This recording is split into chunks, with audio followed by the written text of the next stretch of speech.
యొక్క ఆదరణ కొరకు కనిపెట్టువాడు పరిశుద్ధాత్మ అతని మీద ఉండెను. అతడు ప్రభు యొక్క క్రీస్తును చూడక మునుపు మరణము పొందడని అతనికి పరిశుద్ధాత్మ చేత బయలుపరచబడి ఉండెను.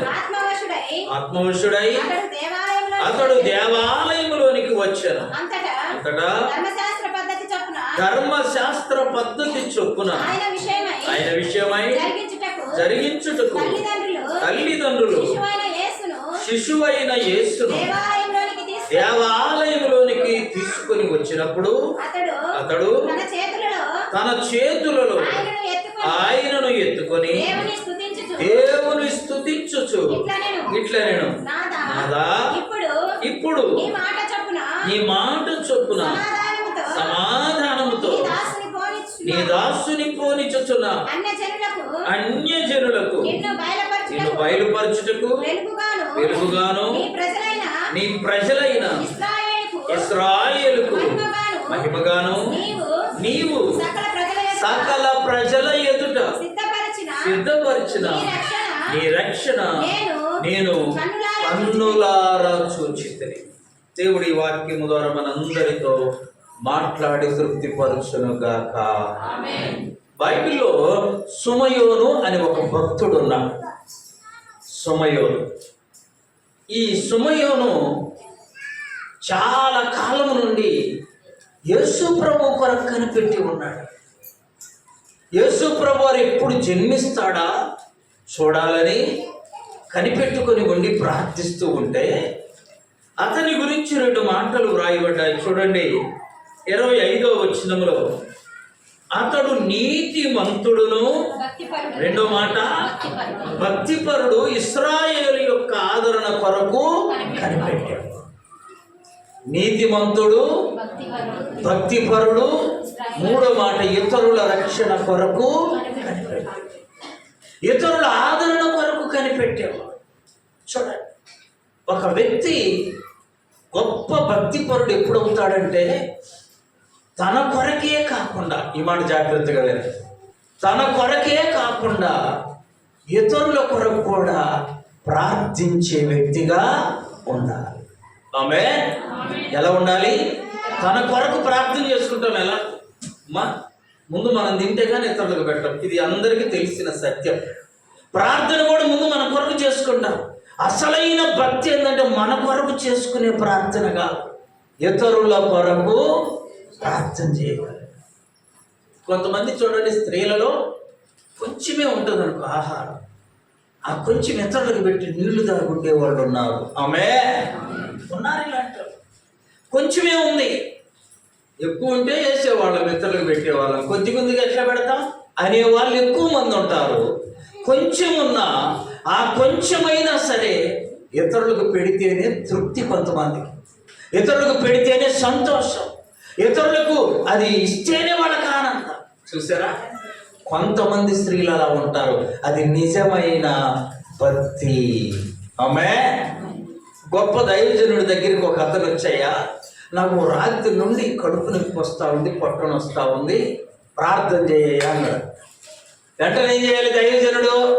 చెప్పండి అమ్మా, అది కూడా చెప్పలే, అల్లాడిపోతాడు.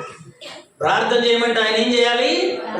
ఆయన అన్నాడంట, ఈ చర్చిలో ఉన్న వాళ్ళందరికీ కొరకు, వీళ్ళందరిలో నీలాగా పొట్టు నొప్పి ఉన్నోళ్ళు, కడుపు నొప్పి ఉన్నోళ్ళు కొంతమంది ఉంటారయ్యా.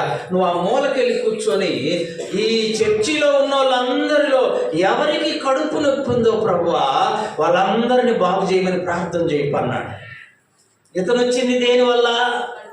కడుపు నొప్పి ఉంది, వచ్చాడు, ప్రార్థన చేయించుకుందాం. ఆయన ఏం చెప్పాడు? నువ్వు వెళ్ళి కడుపు నొప్పి ఉన్న వాళ్ళందరి కొరకు.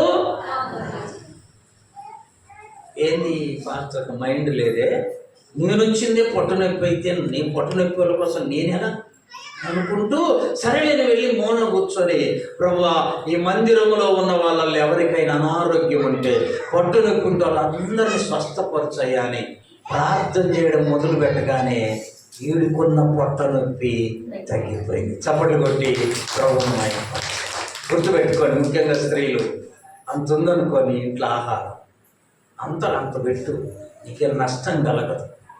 అర్థమైందా? ఆ అంత అసలు ఇతరులకు పెట్టు, మళ్ళీ టైం అయింది, మధ్యాహ్నం అయింది, నువ్వు ఎలాగూ తింటావు. అది నిజమైన భక్తి ఉన్నోళ్ళకు వచ్చే ఆలోచన. ఎక్కువ మందికి ఏమొచ్చిందో తెలుసా? మాకున్నదే అంత అయితే మళ్ళీ దాంట్లో నీకు ఆడబెట్టేమయ్యా. ఈ మాట ప్రతి వాళ్ళు అనుకుంటాం. అసలైనటువంటి భక్తి ఏదో తెలుసా? మా ఉన్నదానిలోనే ఆమె ఇతరుల మేలు చూడాలి, ఇతరులకు మేలు చేయాలి. ఇక్కడ చూడండి, ఇతరులు బాగా ప్రభువుకు నచ్చిన కార్యం ఏంటంటే, లక్షణం ఏంటంటే, ఇశ్రాయేలు యొక్క రక్షణ కొరకు కనిపెడతా ఉన్నాడు. ఇశ్రాయేలీల యొక్క ఆదరణ కొరకు ఏం చేస్తున్నాడు? కనిపెడతాడు. ఎంత గొప్ప ధన్యత వచ్చింది. మన ప్రార్థనలో ఎప్పుడైనా ప్రభువా నన్ను కాపాడు, నా పిల్లల్ని కాపాడు, నన్ను నాకు సాయం, ఇవన్నీ ఉంటాయి.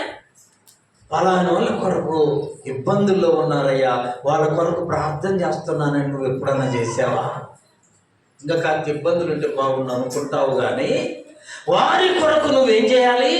ఇతరుల కొరకు. సమయోనులో ఉన్న మూడవ మంచి లక్షణం ఏంటంటే, ఇశ్రాయేలు ఆదరణ కొరకు కనిపెడతారు. మొదటిదేంటి? నీతిమంతుడు. అమ్మ ఎలా ఉన్నాడు? నీతి. రెండో లక్షణం ఏంటి? భక్తి. చూడండి, ఈ మాటలు చాలా ప్రాముఖ్యమైనవి. సమయోను అనే ఒక ఆయన గురించి బైబిల్లో రాయబడింది. నువ్వు నీతిమంతునిగా ఉంటే నువ్వు ఎక్కడున్నా నీ గురించి దేవుడు గమనిస్తూ ఉంటాడు. మూడు చివరుండు, మూలనుండు, ఎవరికి తెలియని ప్లేస్లో. చూడండి, అక్కడ రాయబడిన మాట, సమయోను నీతిమంతుడు. సామెతల గ్రంథం 10వ అధ్యాయం 24వ వచనం. సామెతలు 10:24. నీతిమంతులు ఆశించున్నది వానికి. నీతిమంతులు ఆశిస్తే ఏమవుతామో వాళ్ళకి అది చెప్పాలి, దొరుకుతుంది. నీలో నీతి ఉంటే నువ్వెక్కడున్నా సరే నీ కొరకు దేవుడు సిద్ధపరిచిన నీ ఇంటికి వచ్చునుగాక. ఇంకొక వాక్యం చూడండి, రోమీలకు రాసిన పత్రిక 3వ అధ్యాయం 10వ వచనం. రోమా 3:10. నీతిమంతుడు లేడు, ఒక్కడు కూడా లేడు, గ్రహించువాడెవడునూ లేడు, దేవుని వెదకువాడు. ఆ రోజుల్లో, ఆ పరిస్థితుల్లో సమయోను ఎలా ఉన్నాడు? నీతిమంతునిగా ఉన్నాడు. నువ్వు నీతిగా బ్రతకడం నేర్చుకుంటే నా యేసయ్య నీ యొద్దకు వచ్చి నిన్ను కనుగొని నిన్ను బలపరిచి నిన్ను అన్ని విషయాల్లో దీవిస్తాడు. చూడండి, సమయోను ఎక్కడో ఉన్నాడు. యేసు ప్రభు ఆత్మ ఆయనను ఆ సమయంలో మందిరానికి తీసుకొని వచ్చి. ఇంకొక మాట చూడండి, పరిశుద్ధ గ్రంథమైన బైబిల్లో ఆదికాండం 15వ అధ్యాయం 6వ వచనం. ఆదికాండం 15:6. అతడు దేవుని నమ్మెను, అది అతనికి నీతిగా ఎంచబడింది. నీతి అంటే ఏందమ్మా? దేవుణ్ణి నమ్మడం. చాలా మందికి దేవుణ్ణి నమ్మినోడు ఇక ఆయన చూస్తున్నాడని భయపడతాడు. దేవుణ్ణి నమ్మినోడు ఆయనకు వ్యతిరేకంగా కార్యము చేయలేడు. దేవుణ్ణి నమ్మినోడు ఆయన ఆజ్ఞలను అనుసరిస్తూ ఉంటాడు. గుర్తుపెట్టుకోవాలి. అబ్రహాం గురించి బైబిల్లో 3 చోట్ల రాయబడింది. ఏమనో తెలుసా? అబ్రహాము దేవుణ్ణి నమ్మెను, అది అతనికి నీతిగా. ఇప్పుడు చూసాము ఒక చోట ఆదికాండం 15:6. అలాగే గలతీ 3:6. గలతీ 3:6. గలతీయులకు రాసిన అబ్రహాము దేవుని నమ్మెను, అది అతనికి నీతిగా ఎంచబడిన. రోమీలకు రాసిన పత్రిక 4వ అధ్యాయం 3వ వచనం. అబ్రహాము దేవుణ్ణి నమ్మెను, అది అతనికి నీతిగా. మరి నువ్వు నమ్ముతున్నావు, నేను నమ్ముతున్నా. ప్రభువు నమ్మితే అది నీతి. ఇక ప్రభువు నమ్మినోడు ఆయనను ఎన్నడూ మర్చిపోడు. ఆయనను ఎన్నడూ మర్చిపోడు. దేవుని యొక్క వాక్యం మనం బోధిస్తుంది. అబ్రహాము నీతిమంతుడు ఎలా అయ్యాడంటే దేవుణ్ణి నమ్మాడు. ఏ పరిస్థితుల్లో? అన్ని పరిస్థితుల్లో నమ్మాడు. తొదకు కుమారుని బలిగా ఇమ్మంటే కూడా ఆ పని కూడా చేశాడు. బలిగా సిద్ధపడ్డాడు. దేవుడైతే బలిగా చేయాలి. కాబట్టి సుమయోను నీతిమంతుడు. చూడండి దేవుని యొక్క పరిశుద్ధ గ్రంథములో రోమీయులకు రాసిన పత్రిక 4వ అధ్యాయం 18వ వచనం. రోమా 4:18.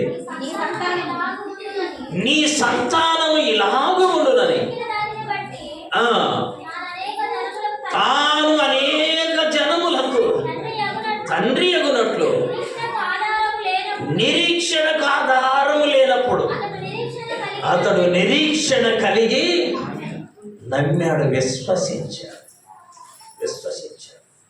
దేవుని కార్యాలంటా వినండి, మనము నమ్మడానికి కూడా అవకాశం లేని విధంగా ఉంటాయి. కొన్నిసార్లు నమ్మడానికి కూడా అవకాశం ఉండదు. ఇప్పుడు 99 ఏళ్ళ పుట్టుకొచ్చి అయ్యా నీ కొడుకు పుట్టబోతున్నాడంటే ఏ మానవుడు నమ్మనే నమ్మడు. కానీ దేవుడు చెప్పాడంటే అది తప్పనిసరిగా జరిగి తీరుతుంది. చూడండి, దేవుడు చెప్పిన ఏ మాట అయినను నిరర్ధకము కానే అరదు అనేది బయట. అలాగే రోమా 4:22లో కూడా ఒక మాట చూస్తాం. అందుచేత అది అతనికి నీతిగా అబ్రహాము.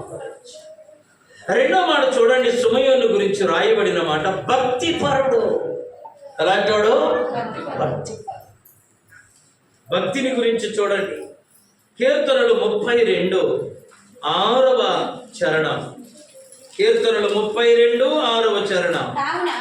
కావున నీ దర్శన కాలమందు భక్తి కలిగిన వారందరూ నిన్ను అమ్మ వినండి. భక్తి కలిగిన వాడు ప్రార్థన చేయకుండా నిద్రపోడు. చప్పట్లు కొట్టి ప్రభువును మహిమపరచాలి. భక్తి నీకుంటే తినకుండా అయినా నిద్రపోతావు, కానీ చెప్పాలి ప్రార్థన చేయకుండా నిద్ర రాదు. భక్తి నీలో ఉంటే నువ్వు దేవుని యొక్క ముఖ దర్శనము చేస్తావు, అంటే దేవుణ్ణి చూస్తావు. యోబు గ్రంథం 1వ అధ్యాయం 1వ వచనంలో కూడా భక్తిని గురించి వ్రాయబడింది. చదవండి. యోబు గ్రంథం 1వ అధ్యాయం 1వ వచనం. ఊజు దేశమనబడిన యోబును ఒక మనుష్యుడు, అతడు యథార్థవంతుడు, న్యాయవంతుడు, దేవుని యందు. అద్భుతం చెప్పనా? ఈ 2 నెలల క్రితం 3 నెలల క్రితం ఒక అద్భుతం జరిగింది. మన చర్చికి వస్తే ఒక ఆమె భర్త లేడు, తనకొచ్చి 4000 ఏంటిది బాగా గుర్తుంటుందండి. 4000 పెన్షన్లు 400 దేవుడికి వేస్తారు. ఎంత విశ్వాసమా ఈ మీద అనుకుంటే, ఆమె ఎప్పుడో సంవత్సరం క్రితం అయ్యా నాకు చెవుడయ్యా 4 కాదు 6 రావాలి, 6000 పింఛన్ రావాలని పిటిషన్ పెట్టిందంటే ఇప్పుడు సంవత్సరం 2 ఏళ్ళు అయ్యి. అలాంటి ఆమెకి హఠాత్తుగా ఒక 4 నెలల నాడు 6000 వచ్చి 4 ఇయ్యాల్సింది ఏందా 6 ఇచ్చావన్నది. నీతిమంతురాలు కదా, 4 ఇయ్యాల్సిన ఆయన ఎంత ఇచ్చాడు? ఏందా 6 ఇచ్చావని 2000 ఎనికి తీసకపోతే కాదమ్మా ఈ నెల నుంచి నీకు చెప్పాలి. వచ్చి 600 కానికేసి అప్పుడు సాక్ష్యం చెబుతుందయ్యా, సంవత్సరం క్రితం వచ్చి పెడితే దేవుడు ఇప్పుడు ఆశీర్వదించాడు. కొంచెం అమ్మా ఎంతలో కొంచెములో నమ్మకముగా ఉంటే దేవుడు నిన్ను అనేకమైన దాని మీద యోగ్యురాలుగా సిద్ధంగా. కొంచెంలో నమ్మకం లేకపోతే ఎక్కువ ఎందుకు ఇస్తాడు దేవుడు? అర్థమైందా? నువ్వు కొంచెం ఉంటేనే నమ్మకంగా లేకపోతే ఎక్కువ నీ చేతికి ఎందుకు ఇస్తాడు? బైబిల్లో రాయబడిన మాట ఏంటో తెలుసా? కొంచెములో నమ్మకముగా ఉండేవాడు ఎక్కువలో కూడా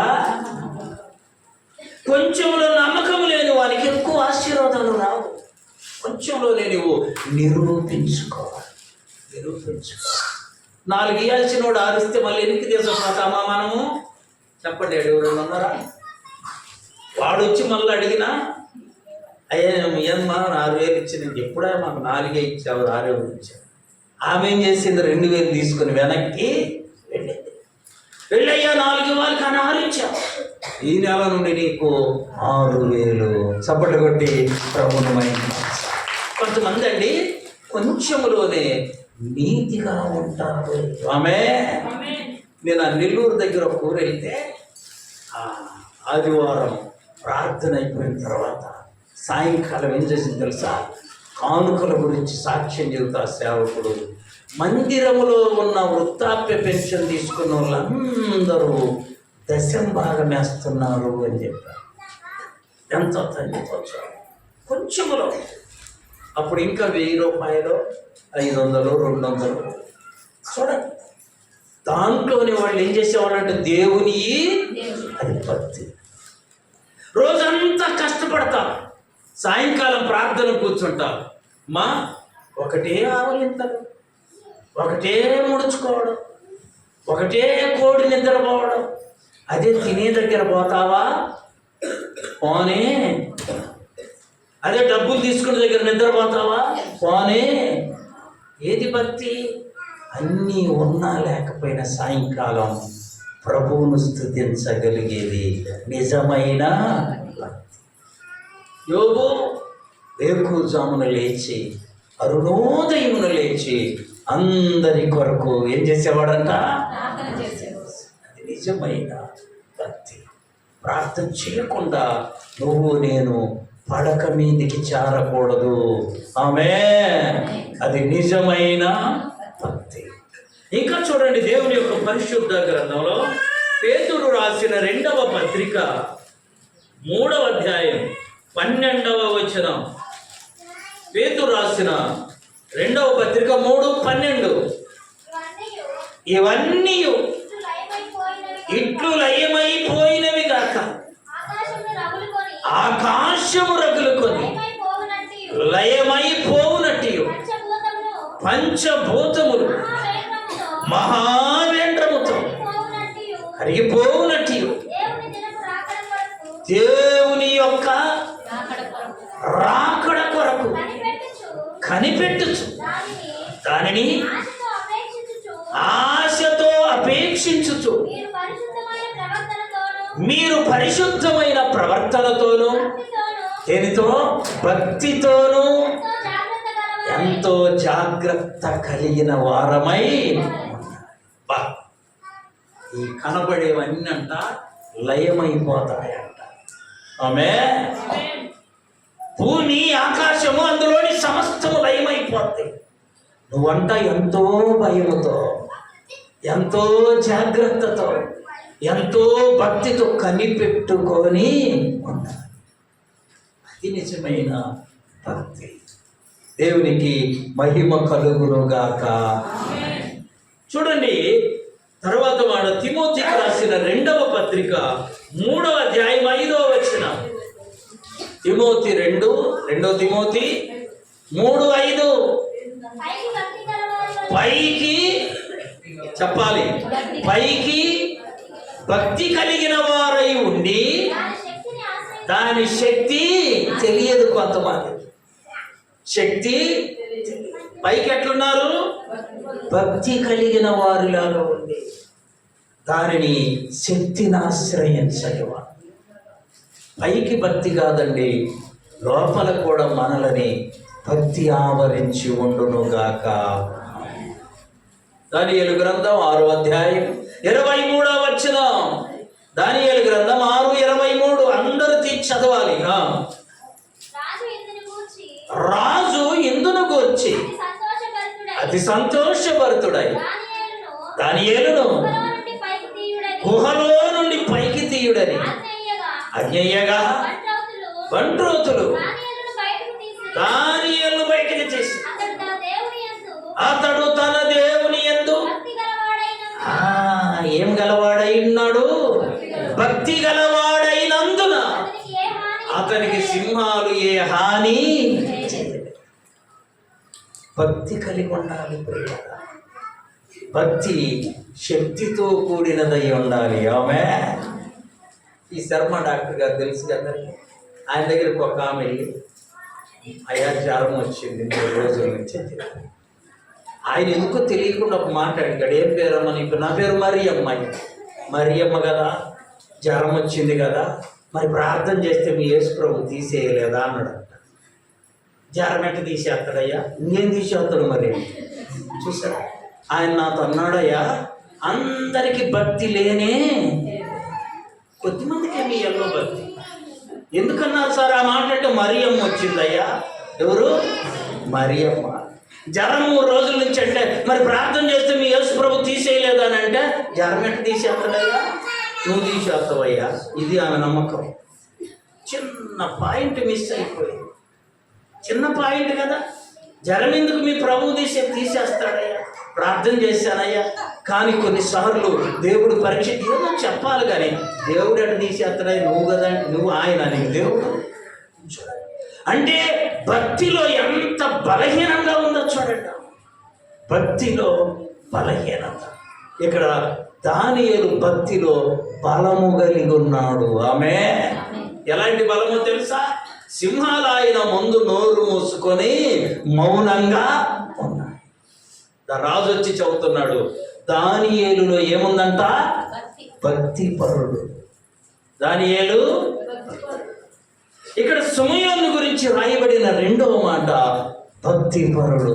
మరి నీకు నాకు భక్తి ఉండాలి. భక్తి ఉండాలి ప్రియులారా, గమనించండి. భక్తి పరులైనటువంటి తన బిడ్డలని సింహము నోరు అనగా సాతాను నోటి నుండి దేవుడు కాపాడునుగాక.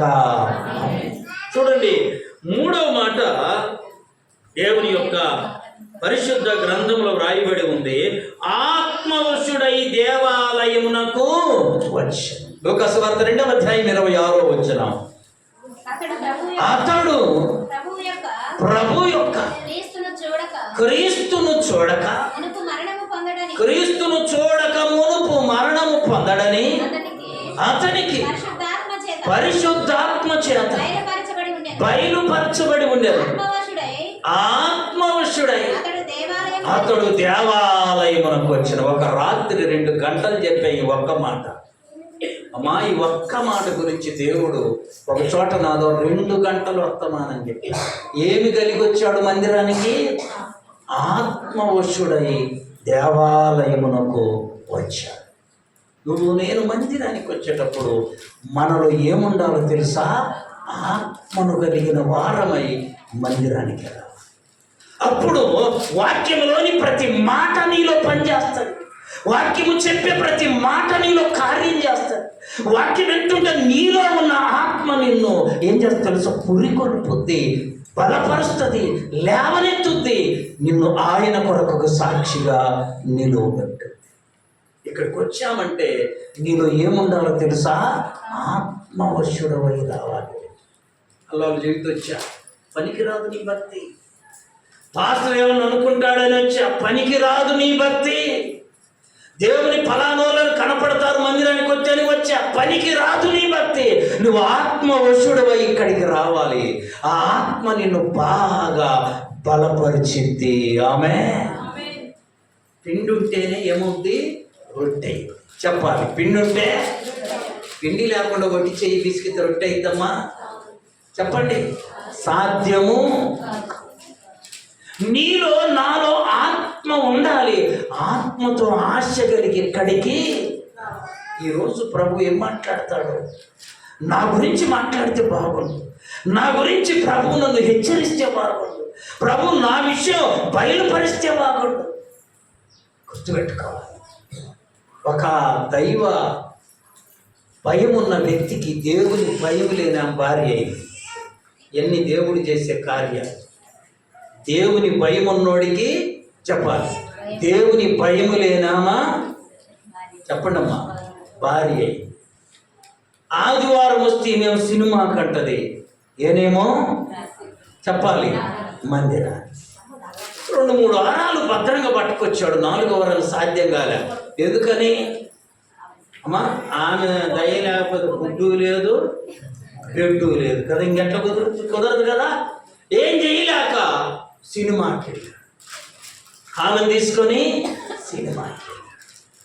చూడండి, మరుసటి వారం వచ్చి మందిరంలో కూర్చుంటే వినాలి జాగ్రత్తగా. ఒక్కొక్క మాట ఆయనకే తగులుతా ఉంది. ఆమె దేవుని సేవకుడు చెప్పే ఒక్కొక్క మాట ఆయనకే సూదిలాగా గుర్చుకుంటాం. ఆయన ఆ మాట వినడం, భార్యకి వెళ్ళి చెప్పాలి. ఆమె ఉరిమి ఇంట్లో హోమ్ డిపార్ట్మెంట్ తేడొస్తే చాలా ఇబ్బంది. అది సరిగా ఉంటేనే మనం సరిగా ఉంటాం. హోమ్ డిపార్ట్మెంట్ సరిగా లేదనుకో, ఫుడ్డు లేదు. మాకు ఒక ఆయన ఉండు, అయ్యా భార్యతో గొడవైతే ఫుడ్డు లేదు, బెడ్డు లేదయ్యా అని అంట. చూసారా? అందుకని ఈయన ప్రతి మాట ఒక సూదిలాగా గుచ్చుకుంటుందంట. చూడకూడని దృశ్యాన్ని నువ్వు చూసావా అని సేవకుడు అడగగానే ఈయనకాడ జవాబు ఏంది? అవును, నేను చూశాను. కానీ ఆత్మ ఉన్నోడు కాబట్టి ఆయనకు ఆ మాటలు తగులుతా ఉన్నాయి, హెచ్చరిస్తూ ఉన్నాయి, కొట్టినట్లున్నాయి, గుర్తినట్లున్నాయి. ఆమెకి ఎట్లున్నాయి? సాయంత్రం కూడా పోవాల్సిన మాకు అన్నట్టున్నాయి. ఆమె ఎంత తేడా చూసారా?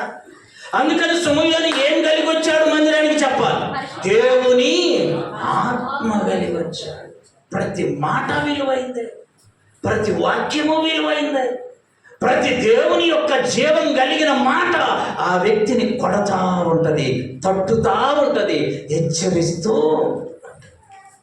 చెప్పరా, ఒకసారి కాకాని వెళితే నేను అక్కడ నాకు ఒక మిత్రుడు కలిశాడు. మేమిద్దరం మధ్యాహ్నం భోజనం టైంలో నేనిస్తాను మేమిద్దరం లాగడంలో ఒక 500 రూపాయలు కింద పడి నేను చూసుకోవాలి. మా ఇళ్ళ దగ్గర ఉంటుంది అక్కడ దొనకొండలో. ఆమె నన్ను బానిచ్చింది 500 ఏడపోయింది అనుకుంది ఆమె కదా. ఇక వచ్చింది వేకుజామున వాక్యం చెప్పేటప్పుడల్లా ఎవరో వచ్చాను అలాగ వృద్ధి 500 ఇచ్చిరా పంటున్నాను. ఎవరు? నేను కాదు. నేను ఈయన వాక్యం చదువుతుంటే మందిరంలో ఆమెకు ఒకటే గొడవ. కళ్ళు తెరిచి ఎవరు ఉండరు, కన్ను నొప్పయ్యా, ఇక్కడ దెబ్బ అక్కడ దెబ్బ అని 3 రోజులు వచ్చుకుంది. 500 పని చూడండి. 4వ రోజు నేను ఉదయాన్నే వాకింగ్కి వెళ్తుంటే వాక్యం చెప్పి ఎదురుకొచ్చి, అయ్యా వందనాలయ్యా, ఇక 500. ఈ 500 నాకెందుకమ్మా? ఈ నాయి కాదయ్యా, నీ ఎప్పుడు ఇచ్చానమ్మా? నువ్వు కాకానిలో ఆయన నువ్విద్దరు వాదులాడుకుంటూ తీసేటప్పుడు కింద పడేయ్యా, నువ్వు చూడలేదని నేను తీసుకున్నా. దేవుడు ఒక్కొక్క మాటతో నన్ను కొడతా ఉన్నాడయ్యా. ఇదిగో ఈరోజు గుద్దితే కళ్ళు నొప్పి వస్తున్నాయ్యా అని చెబుతుంది. ఏం చెప్పాలి? దేవుని భయం ఉంటే, దేవుని ఆత్మ ఉంటే. ఆమె కూడా మందిరానికి పోయామా? దేవుని ఆత్మ ఉంటే నువ్వు కూర్చున్న స్థలంలో దేవుడు నీతోటే డైరెక్ట్గా చెప్పాలి. మాట్లాడతాడు. నిన్ను హెచ్చరిస్తాడు, నిన్ను పురికొల్పుతాడు. నువ్వు ఆత్మపూర్ణుడు అయితే ఇంకా నిన్ను బలపరుస్తాడు. చప్పట్లు కొట్టి ప్రభువును మహిమపరచాలి. దేవుడు, నేను ఆ రోజంతా ప్రభువును స్తుతించయ్యా, నేను చూడని దాన్ని కూడా నువ్వు నాకు తీసుకొచ్చి ఇచ్చావు. నేను కోల్పోయిన దాన్ని తిరిగి తీసుకొచ్చి ఇచ్చావు. అద్భుతం. ఆత్మ కలిగి మందిరానికి రా, ఆశ కలిగి మందిరానికి రా. ఒక ఆమె ఆశ్చర్యంగా ఏం చెప్పింది తెలుసా? పలానా చీర కొన్నదంట, ఎట్టాడిదంటే చర్చికి రా చూపిస్తానని అందుకొచ్చినాను. ఏమిటేమన్నా దయ్యం తప్ప దేవుడు మాట్లాడు. ఆమె వచ్చింది చీర కొరకు, ఆమె వచ్చింది ఇంకొకరి చీర చూడటానికి. దేవుని ఆత్మకు ఆమెకు సంబంధమే. సమయంలో ఎందుకు వచ్చాడు తెలుసా? ఆలయానికి దేవుని ఆత్మపూర్ణుడై వచ్చాడు. ఆ రోజు ఆయన జీవితంలో ఎంత అద్భుతమో చూడండి. దేవుని యొక్క వాక్యాలను మనం గమనిస్తే, అమ్మా చదవండి, ప్రకటన గ్రంథం 1వ అధ్యాయం 10వ వచనం. ప్రకటన గ్రంథం 1:10. ప్రభువు దినమందు ఆత్మవశుడనై ఉండగా ఘోర ధ్వని వంటి గొప్ప స్వరము నీవు చూచుచున్నది. ఆత్మ చెబుతుంది. నీలో ఆత్మ ఉంటే దేవుని స్వరం నీకే వినపడద్ది. రాత్రి నేర్చుకున్నా అమ్మా, దేవుని దూత గాడిదకు కనపడింది కానీ బిలాముకు ఎంత ఆశ్చర్యం. గాడిద గొప్పది బిలామ, చూసారా? బిలాం ప్రవక్త. కానీ దేవదూత నిలబడి ఉంటే గాడిద చూసి వణుకుతుంది. బిలామేమో కనబడని వాడిగా ఉన్నా, గుర్తి వాడిగా ఉన్నా. దేవుని ఆత్మ కోల్పోతే ఒక మనిషి పరిస్థితి అంతే. ఇంకా చూడండి, యెహెజ్కేలు గ్రంథం 37వ అధ్యాయం 1వ వచనం. యెహోవా హస్తం నా మీదికి వచ్చి నేను ఆత్మవశుడనై ఉండగా దేవుడు నన్ను తోడుకొని పోయి. చూసారమ్మా, నీలో ఆత్మ ఉన్నప్పుడు నీ చెవులకు దేవుని వాక్యము ఇంపుగా ఉంటుంది. నేను చిన్నపిల్లలప్పుడు మా 10th 8th 7th చదువుతున్నప్పుడు దొరకంలో ఒక్క హాల్ ఉంది, ఇది కూడా అసలు లేదులే. అప్పుడు ఒక్క హాల్ ఉంది, సినిమా హాల్. కరుణామయుడు సినిమా రిలీజ్ అయింది. అందరూ తండాలకు వెళ్ళి చూస్తుంటే మేము కూడా వెళ్ళాము. వెళితే ఆ కరుణామయుడు సినిమా అయిపోయి బయటకు వస్తుంటే అందరూ కళ్ళు తుడుచుకుంటున్నారు. ఎందుకని యేసయ్య సిలువ శ్రమలు చూసి అమ్మా ఏడుపు వచ్చిందంట. ఒక ఆమె అంటుంది, నాకు అసలు కళ్ళ పెట్టి నీలే రాలేదు. ఏం చెప్పాలా? చూసిందేంటి యేసయ్య సిలువ, చూసిందేంటి యేసయ్య సిలువ శ్రమలు. ఏకేం రాలేదంట. అందరు దాదాపు ఏడుస్తారు అక్కడ, కానీ మీకు ఏడుపు రాదు. పోనీ ఓరకుందా? బయటకు వచ్చి ఘనకార్యంలాగా మళ్ళా చెప్తారు. దేవుని ఆత్మ లేకపోతే చెప్పాలి, దేవుని ఆత్మ నీలో లేకపోతే వాక్యము నీకు వినపడదు, వినపడిన పని చేయదు. ఆమేన్. వాక్యంలోని మర్మం నీకు అర్థం కాదు, ఆ అర్థం కాక వ్యర్థమైపోతావు. ఆత్మ కలిగే మందిరానికి రావాలి. 37:10 యెహెజ్కేలు 37:10 ఆయన నాకు ఆజ్ఞాపించగా నేను ప్రవచింపగా ఎండిపోయిన ఎముకలు తిరిగి బ్రతికాయి. ఆత్మ నీకుంటే, అమ్మా ఈ మాట వినాలి, ఆత్మ నీకుంటే నువ్వు నీ నోట పలికిన మాటను దేవుడు నెరవేర్చునుగాక. చప్పట్లు కొట్టి ప్రభువును మహిమపరచాలి. నెరవేరుస్తున్నా. ఇంకా చూడండి, దేవుని యొక్క పరిశుద్ధ గ్రంథంలో మనం గమనిస్తే రాజులు మొదటి గ్రంథం 18వ అధ్యాయం 46వ వచనం. యెహోవా హస్తము ఏలియాను బలపరచగా అతడు నడుము బిగించుకొని ఆహాబు కంటే ముందుగా పరిగెత్తుకొని పోయాడు. ఆహాబు అనే రాజు గుర్రబండి మీద పోతుంటే ఏలియా అంట దేవుని ఆత్మ చేత బలపరచబడి గుర్రము కంటే ముందుగానే పరిగెత్తాడు. ఎంత గొప్పదండి! గుర్రం ముందు పరిగెత్తుద్దా, నువ్వు ముందు పరిగెత్తుతావా? గుర్రమే నేను అంటాం మనం కదా. దేవుడు బలపరిచేసరికి ఏలియా గుర్రము కంటే ముందుగా పరిగెత్తు. చూడండి, ఇంకొక వాక్యం చూద్దాం. అపోస్తల కార్యముల గ్రంథం 8వ అధ్యాయం 39వ వచనం.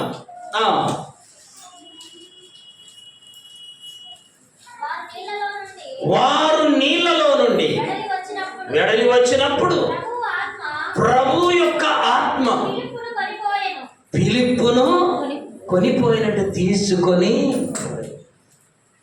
ఆత్మ పూర్ణుడైన ఫిలిప్పు ఆ ఐథియోపియల యొక్క రాణి క్రింద మంత్రిగా ఉన్న నపుంసకుని కంటే ముందుగానే వెళ్ళిపోయాడు. ఆత్మ బలపరిస్థితి ఎలా ఉంటుంది? ఆత్మ బలపరిస్థితి ఎలా ఉంటుంది? ఆత్మ పూర్ణులమై మందిరానికి రావాలి. ఆత్మ సంబంధులముగా దినదినము వర్ధిల్లాలి. దేవుడు మనందరికీ ధన్యతనిచ్చునుగాక. చూడండి, ఇంకొక మాట రాయబడింది 2వ అధ్యాయం 32వ వచనం. లూకాసు వార్త 2వ అధ్యాయం 32వ వచనం.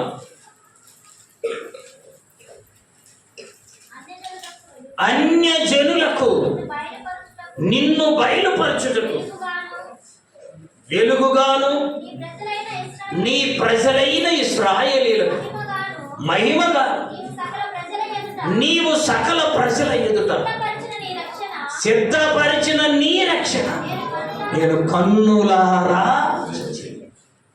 రక్షణ మనం ఏం చేయాలి? కన్నులారా చూడాలి. యేసు ప్రభువును చూడాలి, యేసయ్యను చూడాలి, యేసయ్య రక్షణను మనం చూడగలగాలి.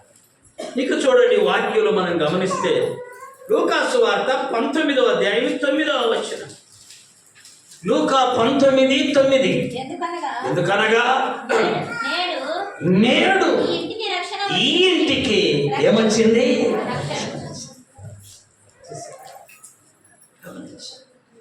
ఒకళ్ళ క్రిస్మస్ పండగ కంటే ఒకళ్ళు ఒక ఇల్లు బాగా సిద్ధపరచుకో. ఎవరిని సిద్ధపరిచింది? ఇల్లు సిద్ధపరచుకొని బ్రహ్మాండంగా రంగులేసి బాగా స్టారు కట్టి అన్ని బాగా ఉన్నాయి. ఒక భిక్షగాడు ఆ ఇంటి ఎదురుగా ఉండి నడిపించు నానావని పాట పాడుతూ ఉన్నాడు. ఎన్ని వచనాలు ఉన్నాయో తెలుసు ఆ పాటలో? చెప్పండి. మాకేం పని అయ్యా, నేను చెప్పరాదు. ఎన్ని వచనాలు? 7-8 వచనాలు ఉంటే అన్నీ పాడిందాక ఒక్కళ్ళు కూడా బయటికి. పాప మీ భిక్షగాడైన భక్తి పరుడు. అమ్మ, అందరిలో ఉంటుంది భక్తి. డబ్బులున్న వాళ్ళలోనే కాదు, పేదవారిలో కూడా భక్తి, భిక్షగాళ్ళలో కూడా చెప్పండి భక్తి. ఈ 7-8 వచనాలు పాడినా ఎవరు బయటికి రాలేదు. ప్రభు వచ్చి అన్నాడంటారే, నేనే లేను ఆ ఇంట్లో. చెప్పాలి, నేనే ఆ ఇంట్లో లేదు. ఈ పాట ఆ ఇంటి వాళ్ళకు మరి పైన స్టార్ ఉంది కదా, పైన స్టారే కానీ కింద స్టారు, లోపల వాక్యము. నువ్వు ఎన్ని పాటలు పాడినా బయటికి రానే. మనం ఎవరన్నా ప్రార్థన చేసే పిల్లలు, ప్రార్థన పరులు బయటని పిలిచారనుకో, ఎక్కువసేపు లోపల త్వరగా వస్తారు కదా. మరి వాళ్ళు అన్ని వచనాలు పాడుతున్నా బయటికి రా. తర్వాత అంట మందు దాగిన గ్లాసులు తీసుకొచ్చి బయట వేశారు. అవి కనపడ్డా ఈ భిక్షగాడు. చూసారు, ప్రభు అయినా పలికాడు కానీ వాళ్ళు పలకరు. చాలామంది క్రిస్టమస్ వస్తే పై అంగామాలు, పైనున్న అంగామాలు ఎక్కువ. ముందు నీ అంగాము చూసుకో, నిన్ను నీవు శుద్ధి చేసుకో, నీ హృదయాన్ని బాగు చేసుకో, నీ హృదయంలో భక్తి పెంచుకో, నీవు ఆత్మ చేత నింపబడు. అప్పుడు నువ్వు రక్షణను కన్నులారా చూస్తావు. ఎవరి మాట చూడండి, 32లోని చివరి మాట, కన్నులారా చూసి తిని యోసేపును పైన నేనమ్మా అదే వచ్చిన చివరి మాట ఉంది, దేవునిని స్తుతించను, దేవుణ్ణి స్తుతించు. అసలు క్రిస్టమస్ అంటాం కానీ మాది ఈ పండగ పేరు ఒరిజినల్ ఏంటంటే క్రైస్ట్ మాస్. అంటే క్రైస్ట్ అంటే క్రీస్తు, మాస్ అంటే ఆరాధన అంటున్నామమ్మా. కెట్టమస్సు కెట్టమస్సు కెట్టమస్ కెట్టమస్ పండుగ అర్థం కాదు. క్రిస్టమస్ కానే కాదు, క్రైస్ట్ మాస్ అని అనాలి దాన్ని. అంటే క్రీస్తు ఆరాధన. ఈ పండగ ఉద్దేశము నువ్వు దేవుణ్ణి ఆరాధించాలి, దేవుణ్ణి కొన్ని పేర్లు అట్లా విచిత్రంగా ఉంటాయి. మన ఊరిని కూడా మనం ఏం చెప్పాలో అర్థం కాదు. నరసింహ నాయుని పాలెం అని చెప్పాలంటే గంట పడద్దని అందరం ఏమంటాం, నార్చింపల్లె. అసలు రికార్డులలో ఎతికితే ఆ పేరే నార్చింపల్లె ఆడుందయ్యా. అసలు మండలంలోనే లేదు. మన నార్చింపల్లె చూడు, అసలు లేనే. ఏ ఊరైనా నరసింహ నాయుని పాలెం అంటే అనం మనం అట్లా కదా. అక్కడ ఉంది బేతాలపురం. ఏం పురము? పాపం మహానుభావులు మంచి పేరు పెట్టారు, బేతేలుపురం. అది ఏ పురము? బేతేలు అంటే మందిరం, దేవుని మందిరం. బేతేలు అనగా దేవుని మందిరం, దేవుని మందిరపురం. అది బేతేలుపురం అంటారా? లేదు, బేతాలపురం పోయి వస్తాం. బేతాలంటే కథలు చెప్పారు, బేతాలంటే బేతాళుడు అంటే కథలు చెప్పారు. చూసారా ఎంత తేడా? ఇక్కడ కూడా క్రైస్ట్ మాస్, ఇది క్రీస్తును ఆరాధించు. నీ ఇంటిని శుభ్రపరచుకోవటం ప్రాముఖ్యం కాదు, నీ ఒంటిని శుభ్రపరచుకోవటం ప్రాముఖ్యం కాదు, నీవు కొత్తవి సిద్ధపరచుకోవడం ప్రాముఖ్యం కాదు. అవి నేను తప్పు అని అనను, కానీ వాటితో పాటుగా ప్రాముఖ్యమైనది ఏంటి? దేవునిని ఆరాధించాలి. క్రైస్తు మాస్ అంటే ఆరాధన. ప్రభుని ఏం చేయాలి మనము? చాలామంది ఈ కార్యాన్ని బాహ్య సంబంధమైనది. ఇందుకు ఈ సమూహమును మూడింటిని జయించాడు. నెంబర్ 1 శరీరమును, నెంబర్ 2 లోకమును. చూడండి, ఆ మాటలు మనం చూస్తాం. లోకమును, శరీరమును, మూడోది సాతానును జయించుకొని ఈ మంచి లక్షణాలు కలిగి ఉన్నాడు. నీతిమంతుడు, చెప్పాలి, భక్తిపరుడు, మూడవది ఈ దేవుని యందు నిరీక్షణ కలిగి. చూడండి, మొదటిది నీతిమంతుడు, రెండవది భక్తిపరుడు, మూడవది ఆత్మవశుడు, నాలుగవది రక్షణను కన్నులారా చూశాడు, ఐదవది దేవుణ్ణి స్తుతించాడు. అందుకు సమయంలో క్రైస్తమాస్ అనగా క్రీస్తును ఆరాధించాడు. ఈ నెల వచ్చిందంటే మనకు చాలా సంతోషం. అయితే కొన్ని కుటుంబాల్లో ఈ నెలలోనే శోధనలు వస్తాయి. అవి చూసి బాధపడాల్సిన పనిలా ప్రభు అయిపోయి చూద్దాం. ప్రభు ఆ శోధనలన్నిటినీ జయించి మనకు సహాయము చేయునుగాక. మోకరించండి, ప్రార్థన చేసుకుందాం. ప్రార్థన చేసుకుందాం. వాక్యం వింటున్న సహోదరుడు, ఆ సహోదరు, ప్రభు మనతో బహుసూటిగా మాట్లాడు. సుమయోను భక్తిపరుడు, సుమయోను నీతిమంతుడు, సుమయోను దేవుని ఆత్మ కలిగిన వాడు, దేవుని రక్షణను కన్నులారా చూసినవాడు. అంతేకాదు దేవునిని స్తుతించినవాడు. మన విశ్వాస జీవితం ఈ ప్రాముఖ్యమైనటువంటి, శ్రేష్టమైనటువంటి, దివ్యమైనటువంటి ఈ శ్రేష్టమైన ప్రార్థనాపూర్వకమైన లక్షణాలన్నిటినీ మనమందరము అలవర్చుకొని ప్రార్థన చేసుకుని